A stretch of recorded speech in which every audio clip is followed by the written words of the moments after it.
नमस्कार शेतकरी मित्रांनो, मी विलास मालकर, तन्वी कृषी सेवा केंद्र सुलतानपूर। आपण इथं बॅटरीच्या उजाडामध्ये पाहू शकतात, ही बॅटरी आहे आणि या उजाडामध्ये पाहू शकतात आपण गोबीच्या प्लॉटवर आलो आहे। कारण असं होतं, याचं व्हिडिओ पूर्ण पहा म्हणजे आपल्या लक्षात येईल। अशा प्रकारे पानांची चाळणी दिसते आणि आपण जर दिवसा पाहायला गेलो तर याच्यावर कुठल्याही प्रकारचं आपल्याला किडीचा अटॅक दिसत नाही आहे, पण पानं तर खूप मोठे असे खाल्लेले दिसत आहेत। तर दिवसा दिसलं नाही आहे म्हणून रात्री पाहायला आलो। आताचे 11 वाजता आहेत आणि इथं आपल्याला हे जे काही संकट आहे आपल्या गोबीच्या पिकावरती ते तुटून पडलेलं दिसतंय। तर आपण पाहू शकतात की ह्या प्रकारचे जे काही किडे आहेत हे गोबीच्या पानाची चाळणी करतायत, की जे फक्त रात्री खातात, दिवसा आपल्याला ते काही दिसत नाही।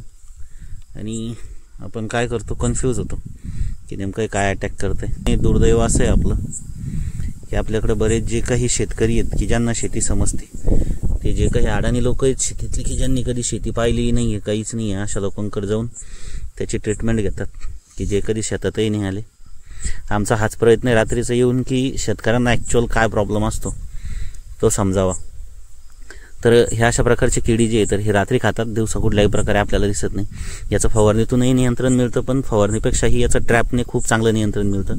तर याच्यासाठीचा जो काही ट्रॅप आहे हा आपण याचा व्हिडिओ लगेच उद्या किंवा लवकरात लवकर शेअर करू आणि हे कशा प्रकारे आपण कंट्रोल करू शकतो याच्याबद्दल सांगू। अशाच नवनवीन व्हिडिओसाठी आपल्या चॅनलला लाईक करा। ज्यांचे नुकसान झालेलं दिसतंय पण किडी दिसत नाही आहे त्यांना नक्की शेअर करा, म्हणजे त्यांच्या लक्षात येईल की हे नेमकं कशामुळे होतं आहे।